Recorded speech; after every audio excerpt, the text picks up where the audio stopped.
বেঈমান ইংরেজ ব্রিটিশ যারা 14,000 আলেমদেরকে জবাই করে ফাঁসির কাস্টে ঝুলিয়েছে, মুসলমানদের রক্ত দ্বারায় পুরা দেশ যারা বন্যা রক্তের বন্যা ঘটাইছে, ওই লোকগুলো কিছু মুনাফিক, এক কাদিয়ানি মির্জা গোলাম আহমদ কাদিয়ানিকে রেখে গেল, আর হলো এই মুনাফিক মির্জা মৌলভী আব্দুল হক বেনারসি একে রেখে গেল। মুসলমানের মসজিদের ভিতরে ঢুকো, বলো তোমাদের নামাজ হয় না, তোমাদের মাযহাব ঠিক নাই, তোমাদের হ্যান ত্যান, তোমাদের নামাজ এই সমস্যা, তোমাদের বিভিন্ন আমলের সমস্যা, এই ফিতনাগুলো ঢুকায়া দাও। এই 1242 হিজরিতে এই ফিতনা তৈরি হয়েছে। 1200 বছরে এই আহলে হাদিস নামের কোনো ফিতনা পৃথিবীর জমিনে ছিল না। আহলে হাদিস ছিল, এই ভণ্ড আহলে হাদিস ছিল না। মুহাদ্দিসিনে কেরামদের দৃষ্টিতে যারা আহলে হাদিস ছিলেন তারাও কিন্তু যে কোনো একটা মাযহাবকে ফলো করে চলেছেন। ইমাম বুখারী রাহমাতুল্লাহ আলাইহির জীবন ইতিহাস দেখেন, ইমাম আপনার মুসলিম রাহমাতুল্লাহ আলাইহির জীবন ইতিহাস দেখেন, ইমাম তাহাবী রাহমাতুল্লাহ আলাইহি তাহাবী শরীফ দাওরায়ে হাদিসের মাঝে একটা কিতাব পড়া হয় তাহাবী শরীফ। এই তাহাবী শরীফের ইমাম ইনি ছিলেন আগে শাফি মাযহাবের, পরবর্তীতে তিনি গবেষণা করে হাদিস রিসার্চ করে দেখলেন যে হানাফি মাযহাব হলো উত্তম একটা মাযহাব, যেখানে সমস্ত হাদিসগুলোকে সামনে রেখে আমল করার সহজ একটা পদ্ধতি শেখানো হয়। তিনি পরে হানাফি মাযহাবের অনুসারী হয়ে গিয়েছেন। মোট কথায় 4টা মাযহাবই সঠিক। 4 মাযহাবের যেই কোনো একটা মাযহাব ফলো করে আপনি চলবেন, আপনি সঠিক পথের উপরে আছেন। এজন্য আমি কুরবানির আগে আপনাদেরকে শুনিয়েছিলাম যে মক্কার যিনি প্রধান জিম্মাদার আমির, ইমামদের যিনি লিডার শেখ আব্দুর রহমান আস-সুদাইসি, মদিনা ইউনিভার্সিটির একটি সম্মেলনে তিনি বলেছেন, হক এই 4 মাযহাবের মাঝে, হক এই 4 মাযহাবের মাঝে, 4 মাযহাবের বাহিরে সব ভণ্ড। হক এই 4 মাযহাবের মাঝে, 4 মাযহাবের বাহিরে এগুলো হলো ভণ্ডামি। এই জন্য এই ফিতনাগুলোর ব্যাপারে আমাদের সতর্ক হতে হবে। আমি এ জুমায় তাদের সংক্ষিপ্ত ইতিহাসটা আপনাদেরকে শোনাইলাম, কিন্তু আগামী জুমায় আরো কিছু গুরুত্বপূর্ণ তাদের ব্যাপারে তথ্য দিব। আপনি 4 মাযহাবের 4 মাযহাব মানবেন নাকি কোনো একটা মাযহাব মানলেই মানতে হবে? আপনার আমলগুলোর কি অবস্থা? যারা সহিহ হাদিস বলে লাফালাফি করে তাদের কর্মপন্থা কি, তাদের অবস্থা কি, বিস্তারিত আগামী জুমা ইনশাআল্লাহ বর্ণনা করব। এতটুকুই প্রথম পর্বে আলোচনা হলো। ওয়া আখিরু দাওয়ানা আলহামদুলিল্লাহি রাব্বিল আলামিন। যারা আমরা দান করব মেহেরবানি করে দানগুলো হাতে হাতে রাখি, দ্রুত আমরা দানগুলো হাতে হাতে রাখি, ব্যাগগুলো পৌঁছে যাবে। প্রত্যেক নবীজি বলেন, আনা খাতামুন নাবিয়িন লা নাবিয়্যা বাদি, আমি নবীদের সর্বশেষ নবী, আমার পরে আর কোনো নবী আসবে না। আরেক হাদিসে আল্লাহর রাসূল বলেন, আমার ইন্তেকালের পরে 30 জন মিথ্যা নবুয়তের দাবিদার বের হবে, প্রত্যেকেই তারা মিথ্যাবাদী, একজনই তারা নবী নয়। আরেক হাদিসে আল্লাহর রাসূল বলেন, আমার পরে যদি আল্লাহ কাউকে নবী বানাইতেন, হযরত ওমর নবী হইত। সুবহানাল্লাহ, হযরত ওমর নবী হইত। কি বোঝা গেল হাদিসগুলোর দ্বারায়? আল্লাহর রাসূল সর্বশেষ নবী, নবীর পরে আর কোন নবী। 1242 হিজরিতে একটা দল, একটা নতুন ফেরকা বের হয়েছে। নবীজির ইন্তেকালের 1200 বছর পরে বর্তমানে তারা নিজেদের নাম দিয়েছে আহলে হাদিস। কি নাম? আজকে আমরা আলোচনা শুনব যে এই আহলে হাদিস, এদের মূল সূচনা কোত্থেকে। এই দলটা নবীজির জামানায় ছিল না। সাহাবা, তাবেঈন, তবে তাবেঈন প্রায় 1242 হিজরিতে তার সূচনাটা কিভাবে হলো বিস্তারিত নয়, সংক্ষিপ্ত আকারে আমরা জানব। যে তথ্য আমি আপনাদের সামনে আলোচনা করছি এটা বানানো নয়, নির্ভরযোগ্য তথ্য। মিশকাত শরীফের একটা ব্যাখ্যা গ্রন্থ আছে, মাজাহিরে হক, এই গ্রন্থের লেখক মৌলানা কুতুবউদ্দিন সাহেব। তুহফাতুল আরবি ওয়াল আজম একটা কিতাব আছে, ওই কিতাবে ঘটনা বিস্তারিত বর্ণনা দেওয়া আছে। শুধু এটা নয়, আরো বহু কিতাবে আছে। আমরা জানি এক সময় উপমহাদেশে 190 বৎসর, প্রায় 200 বৎসর শাসন করেছিল ইংরেজরা, ব্রিটিশরা। এই কথা ঠিক না? 190 বৎসর, প্রায় 200 বৎসর ব্রিটিশরা উপমহাদেশ শাসন করেছে। ইংল্যান্ড থেকে তারা জাহাজ ভর্তি ব্যবসায়িক পণ্য নিয়ে প্রবেশ করল। ব্যবসায়ী হিসাবে তারা উপমহাদেশে প্রবেশ করেছে, ব্যবসা চলতেছে তাদের। বেশ কিছুদিন পরে জাহাজ ভর্তি অস্ত্র ঢুকাইতে শুরু করল। জিজ্ঞেস করা হলো, আপনারা আমাদের দেশে ব্যবসা বাণিজ্য নিয়ে ঢুকলেন, এখন দেখি জাহাজ ভর্তি অস্ত্র নিয়ে ঢুকতেছেন, কারণটা কি?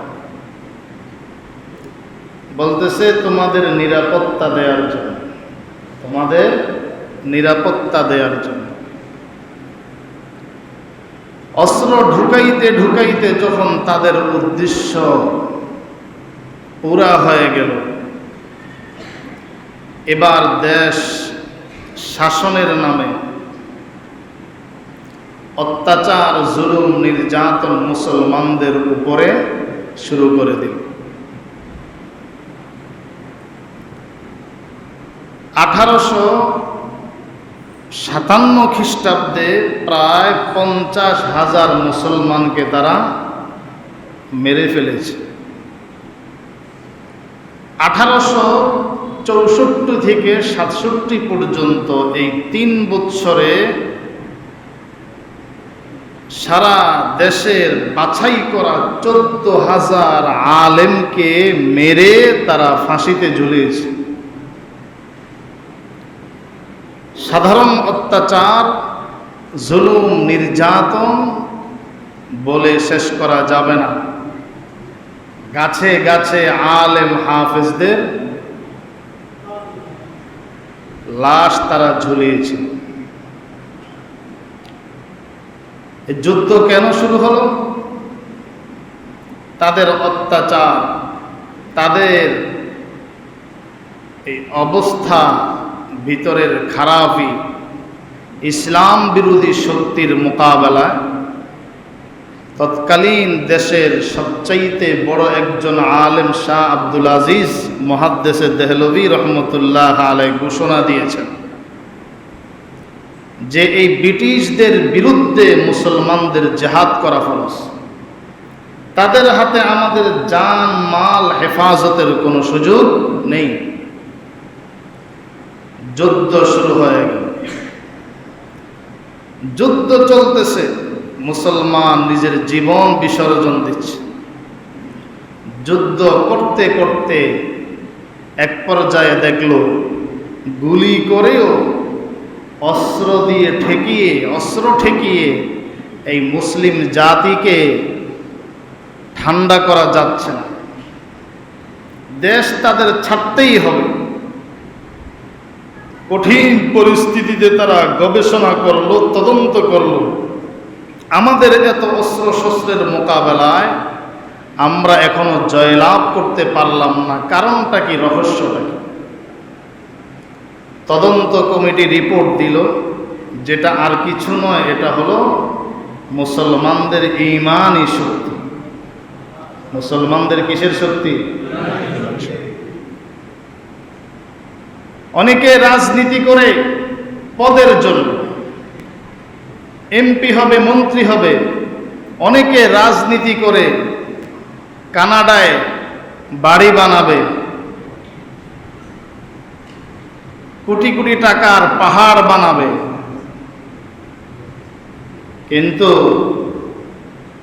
খাঁটি মুসলমান যারা, তারা আল্লাহর সন্তুষ্টির জন্য কাজ করে। আর যার উদ্দেশ্য হয় আল্লাহকে খুশি করা, সে গায়রুল্লাহর সামনে, অস্ত্রের সামনে কখনো মাথা নত করতে পারে না। এই কথা ঠিক না বেঠিক? এই জন্য বর্তমান দেশের মাঝেও যখন কোনো আন্দোলন হয়, তো দেখা যায় যারা পদের জন্য আন্দোলন করে তারা দু চারটা গুলি খায়া ঠান্ডা হয়ে যায়, ভিতরে ঢুকে পড়ে। আর যারা ইসলামের জন্য, কোরআন হেফাজতের জন্য, নবীর ইজ্জতের জন্য আন্দোলন করে, এরা গুলির সামনেও দাঁড়ায় থাকতে প্রস্তুত। এই কথা ঠিক না বেঠিক? তো মুসলমানদের এত শক্তি আসলো, বলে এটা তাদের ঈমানের শক্তি। বলে তাই? হ্যাঁ, এটা তাদের ঈমানের শক্তি। শাহ আব্দুল আজিজ মুহাদ্দিসে দেহলভী রহমতুল্লাহ আলাইহি ঘোষণা দিলেন, ইংরেজদের বিরুদ্ধে জিহাদ ফরজে আইন। যার কাছে যা আছে তাদের বিরুদ্ধে জিহাদ করো।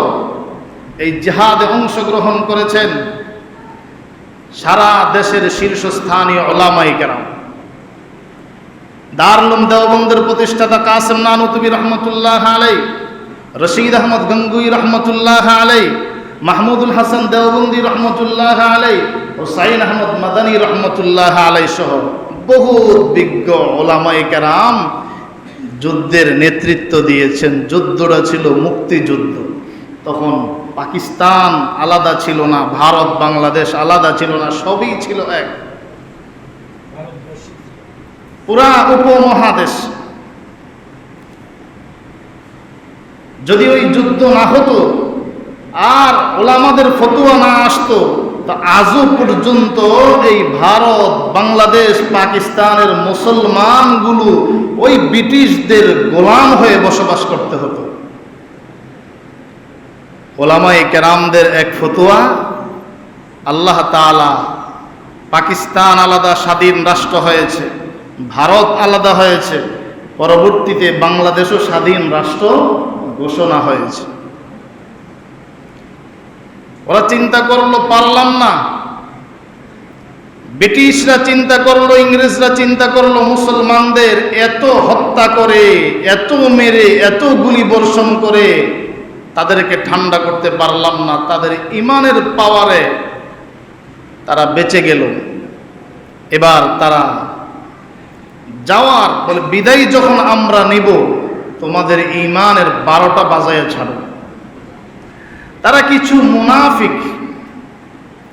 মুনাফিক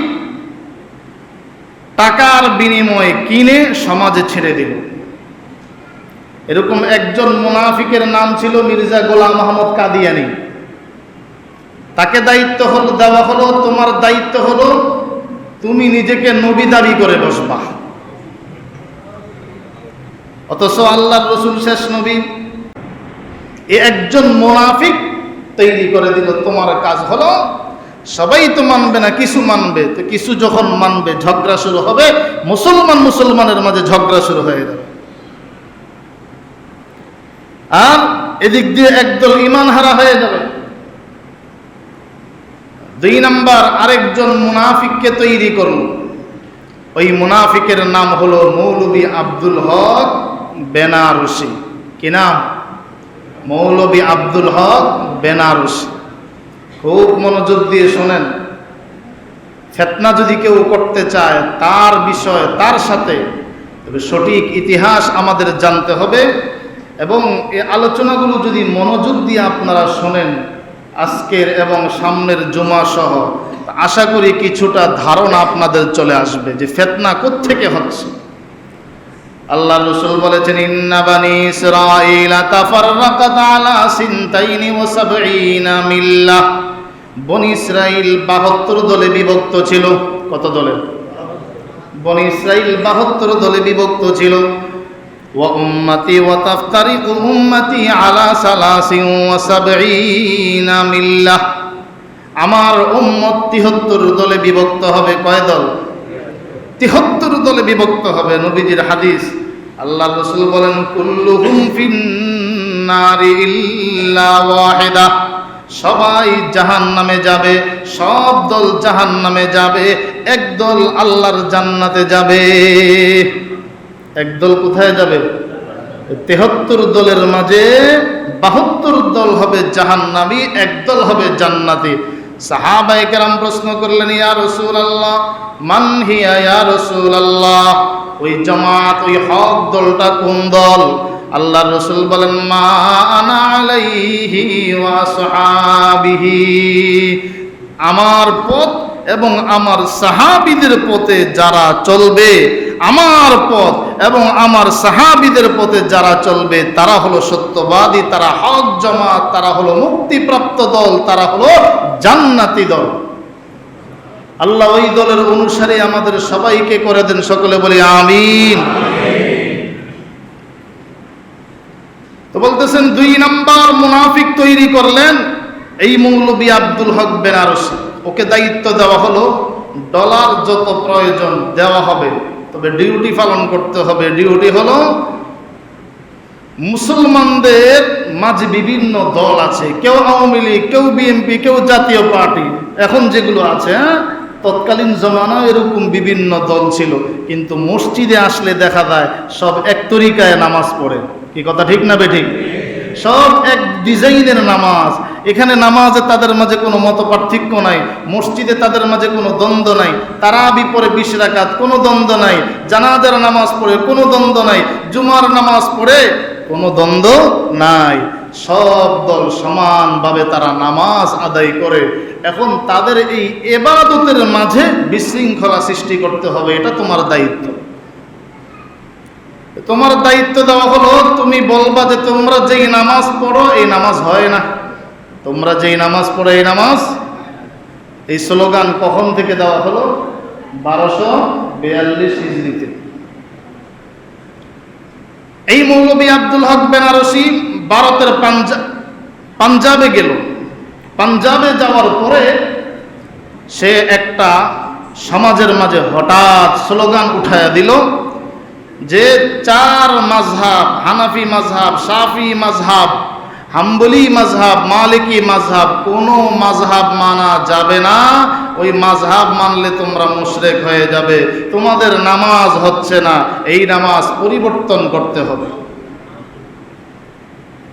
দায়িত্ব তাকে দেওয়া হলো যে সবাই মানবে না, প্রাথমিকভাবে কিছু কিছু মানবে, কারণ শয়তান সব জায়গায় আছে না নাই?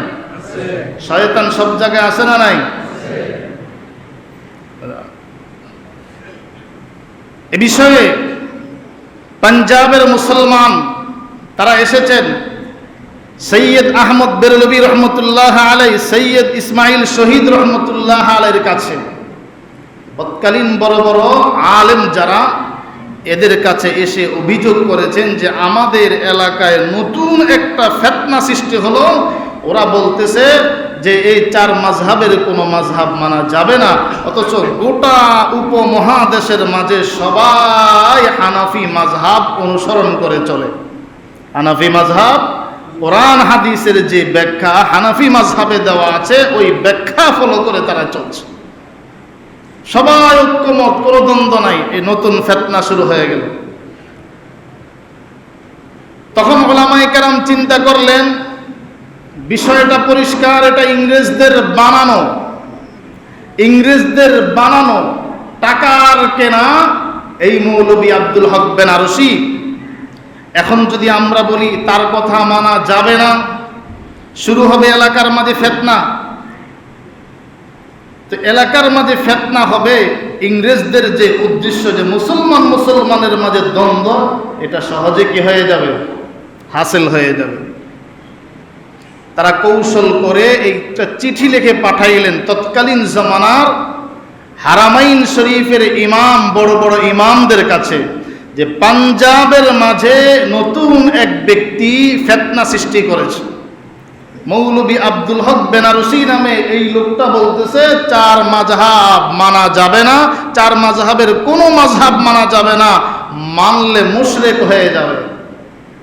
এ ব্যাপারে, তার ব্যাপারে আপনাদের ফতুয়া কি?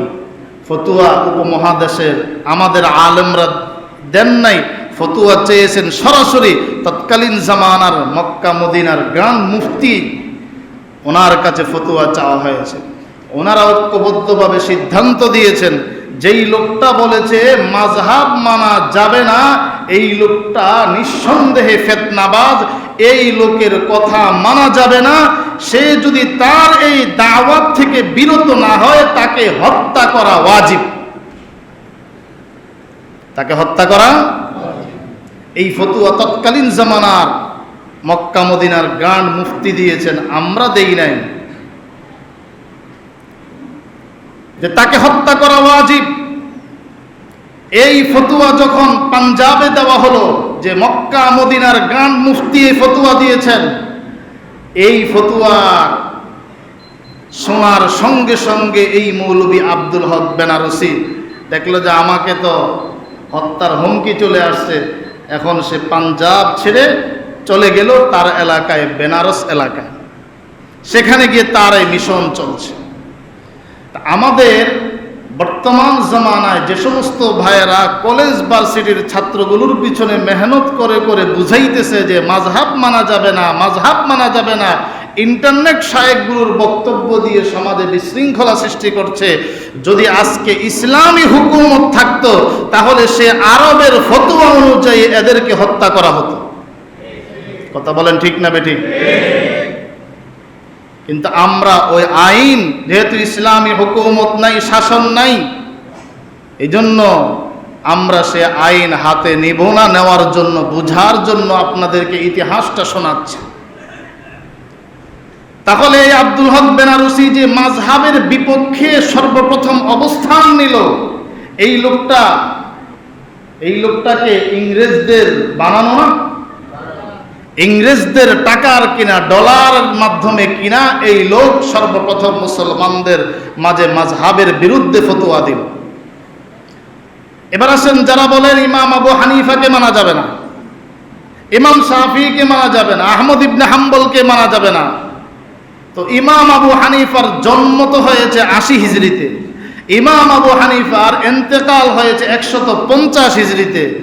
আর বড় বড় ইমাম যাদের লক্ষ লক্ষ হাদিস মুখস্থ ছিল, তাদের হাদিসের ব্যাখ্যাগুলো আপনি বাদ দিয়ে নিত্য নতুন 1400 বছর পরে 1200 হিজরির পরে যেই ফিতনা, যেই ভণ্ড আবিষ্কার হলো, কোরআন হাদিসের ভুল ব্যাখ্যা দিল, আপনি তারটা ফলো করতেছেন? আপনি কি নবী মানতেছেন না আপনার শায়েখ মানতেছেন? আর সমাজের মাঝে বিশৃঙ্খলা সৃষ্টি করা হচ্ছে। আমরা হাদিস মানি, হ্যাঁ, সহি হাদিস মানি। তা আমি জিজ্ঞেস করলাম সহি মানি, তো সহি মানি সঠিক কি মানি না, দুর্বল হাদিস মানি না। হাদিস কাকে বলে, সহি কাকে বলে, জয়ীফ কাকে বলে, এটাও তারা বুঝে না।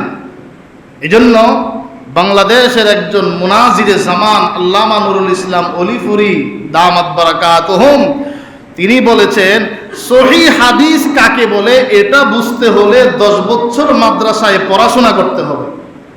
কয় বছর?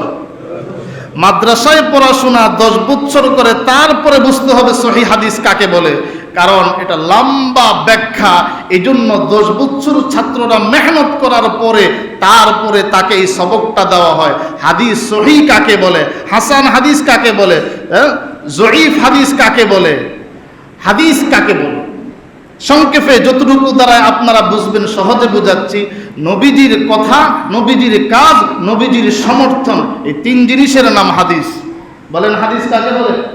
নবীজির কথা, নবীজির আমল কাজ, নবীজির সমর্থন। সমর্থন মানে সাহাবায়ে কেরাম নবীর সামনে আমল করেছেন, নবীজি নিষেধ করেন নাই, তার মানে সমর্থন দিয়েছেন, ওটা হাদিস। একটা কথা রসুল বলেছেন, এর নাম হাদিস। একটা আমল রসুল করেছেন, এর নাম হাদিস।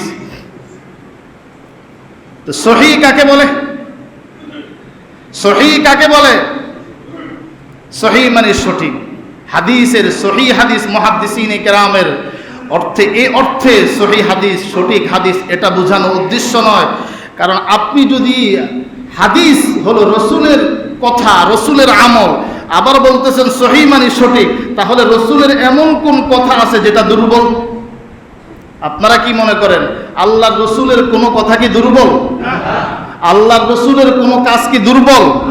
আল্লাহর রসুলের কোনো সমর্থন কি দুর্বল? এটা তো কোনো মুসলমান স্বীকার করবে না। রসুল যা বলেছেন এটা শরীয়ত, রসুল যা করেছেন এটা শরীয়ত, রসুল যা সমর্থন দিয়েছেন এটা শরীয়ত। নবীজির কোনো কথাই তো দুর্বল নয়। তাহলে দুর্বল হাদিস, জয়ীফ হাদিস বলতে তুমি কি বুঝলা? জয়ীফ কাকে বলে সেটাই বুঝো নাই, সহিহ কাকে বলে সেটাও বুঝো নাই। সহজে বুঝার জন্য আপনাদেরকে একটা উদাহরণ দেই। সহিহ হাদিস হওয়ার জন্য 5টা শর্ত আছে। মিশকাত জামাতে এই কিতাবটা আছে, শরহে নুখবাতুল ফিকার, ওখানে বিস্তারিত দেওয়া আছে। মুসলিম শরীফ কিতাবুল ঈমান শুরু করার আগে প্রায় 24 পৃষ্ঠার একটা ভূমিকা আরবিতে আলোচনা করা হয়েছে, সেখানে এর বিবরণ দেওয়া আছে। তবে সংক্ষেপে বুঝার জন্য আল্লাহ রসুল সাল্লাল্লাহু আলাইহি ওয়াসাল্লামের কথা, আল্লাহ রসুল সাল্লাল্লাহু আলাইহি ওয়াসাল্লামের কাজ, আল্লাহ রসুল সাল্লাল্লাহু আলাইহি ওয়াসাল্লামের সমর্থন, এগুলোকে বলে হাদিস। এখন নবীজির এই হাদিসটা আমাদের কাছ পর্যন্ত কি সরাসরি আসছে নাকি মাধ্যম হয়ে? যে মাধ্যম হয়ে আসছে এগুলোকে বলা হয় রাবি, বর্ণনাকারী। এগুলোকে কি বলা হয়? তো যারা রসুলের হাদিস আল্লাহ রসুল থেকে সাহাবায়ে কেরাম নিয়েছেন, সাহাবায়ে কেরাম তাবিঈনদেরকে হাদিসগুলো শোনায়েছেন, তাবিঈনগণ, তবে তাবিঈন একের পরে এক সবাই নবীজির হাদিসগুলো একে অন্যকে শোনায়েছেন, তালিম দিয়েছেন। এরা কি সমাজের সাধারণ মানুষ না শিক্ষিত মানুষ? এরা কি নরমাল মানুষ না বিজ্ঞ মানুষ? আপনার মনে করেন ডাক্তারদের মাঝে কথার কথা এমবিবিএস ডাক্তার, তো এমবিবিএস ডাক্তার, ডাক্তার এমবিবিএস, কিন্তু এর মাঝেও কিছু পদমর্যাদা আছে না নাই? কথা বলেন, আছে না নাই? কেউ হয় অধ্যাপক, কেউ আর একটু নিচে সহযোগী অধ্যাপক, কেউ আর একটু নিচে সহকারী অধ্যাপক। কি বলেন, আছে না নাই? কথার জবাব দেন, আছে না নাই? তাহলে সহকারী অধ্যাপক যে মনে হয় মূর্খ? কথা বলেন। শিক্ষিত, উচ্চ লেভেলের শিক্ষিত, তার মাঝে একটু উঁচু মানের আছে, মধ্যম পন্থার আছে, নিম্ন পন্থার আছে। তো নিম্ন পন্থা মানে মূর্খ? কথা বলেন না কেন? এটা হলো উপরের তুলনায় একটু নিচে। তদ্রূপভাবে আল্লাহ রসুলের হাদিসগুলো যারা বর্ণনা করেছেন, একের পরে এক যারা বর্ণনা করে আসছে, একদল আছে একেবারে উত্তম বর্ণনাকারী, আরেক দল মধ্যম বর্ণনাকারী, আরেক দল নিম্নমানের বর্ণনাকারী। উত্তম বর্ণনাকারী যারা হাদিস বর্ণনা করেছেন, যাদের মাঝে স্মরণ শক্তি পুরাপুরি ছিল, জন্ম থেকে মৃত্যু পর্যন্ত যার স্মরণ শক্তি পুরা ছিল, আদালত, ইনসাফ, ন্যায়পরায়ণতা ছিল, কোনো দোষ ত্রুটি পাওয়া যায় নাই, জীবনে মিথ্যা কথা বলে নাই, শরীয়তের খেলাফ কোনো কাজ করে নাই, সকল গুণ পুরাপুরি যাদের মাঝে ছিল, এরা উত্তম বর্ণনাকারী। আর এর মাঝে যাদের একটু মনে করেন আপনার 70 বছর হায়াত পেয়েছেন, এর মাঝে 60 বছর বা 65 বছর মেধা শক্তি ভালো ছিল, শেষ দিকে একটু দুর্বল হয়ে গিয়েছে, মধ্যম বর্ণনাকারী। 3 নাম্বার যারা একটু নিম্নমানের বর্ণনাকারী। এখন বর্ণনাকারী আপনার উত্তম, মধ্যম, নিম্নমানের, এটা কি বর্ণনাকারীদের হিসাবে নাকি নবীজির হাদিস হিসাবে? বর্ণনাকারীদের হিসাবে। কারণ আল্লাহর রসুলের হাদিসগুলো যে উত্তম বর্ণনাকারীদের মাধ্যমে যে হাদিসগুলো আসছে, এগুলোকে বলা হয় সহিহ হাদিস। মধ্যম বর্ণনাকারীদের মাধ্যমে যে হাদিসগুলো আসছে, ওদেরকে বলা, ওই হাদিসগুলোকে বলা হয় হাসান হাদিস। আর নিম্নমানের যেই বর্ণনাকারীদের মাধ্যমে যে হাদিসগুলো আসছে, ওই হাদিসগুলোকে বলা হয় জয়ীফ হাদিস। এখন এই হাদিস জয়ীফ না বর্ণনাকারী দুর্বল? আল্লাহর রসুলের কোন হাদিস কি দুর্বল? এখন এই আহলে হাদিসগুলো এক প্রকারের হাদিস মানে বাকি সব ছেড়ে দেয়। আমরা বলি রসুলের কোন হাদিস দুর্বল নয়, মাযহাবের ইমামগণ বলেন রসুলের কোন হাদিস দুর্বল নয়। সহিহ হাদিসগুলো আকীদার ব্যাপারে সেগুলোকে প্রমাণিত করা হবে, আমলের ব্যাপারে হাসান হাদিস, মধ্যম পর্যায়ের রাবীদের, বর্ণনাকারীদের হাদিসগুলো গ্রহণ করা হবে, ফজিলতের ব্যাপারে জয়ীফ হাদিসও গ্রহণ করা হবে। তবে জয়ীফ মানে দুর্বল হাদিস নয়, আল্লাহর রসুলের কোনো কথা দুর্বল নয়, প্রত্যেক প্রত্যেকটা নবীজির হাদিস যেটা প্রমাণিত সেগুলোর উপরে আমল করা চাই, সেগুলোকে মানা চাই। মাযহাবের ইমামগণ এই শিক্ষা দিয়েছেন। আর এই ফিতনাবাজ মৌলভী আব্দুল হক বেনারসির অনুসারীরা এসে সহিহ হাদিসের স্লোগান দিয়ে মানুষদেরকে বোঝায় সহিহ হাদিস, সঠিক হাদিসগুলো মানো, ওইগুলো দুর্বল হাদিস। আরে বোকা, রসুলের কোন হাদিসই তো দুর্বল নয়। মানুষের মাঝে, সমাজের মাঝে কেন বিশৃঙ্খলা সৃষ্টি করছো? সামান্য কিছু হাদিস মানে আর অধিকাংশ হাদিস ছেড়ে দেয়। তাহলে তারা নাম দিল কি? তাদের নাম আহলে হাদিস। কি নাম দিল? আচ্ছা, এই আহলে হাদিস কি সাহাবায়ে কেরাম তৈরি করেছেন? আর এই আহলে হাদিসের দল কারা তৈরি করেছেন? ব্রিটিশরা। এই আহলে হাদিস দল ইংরেজরা তৈরি করেছেন।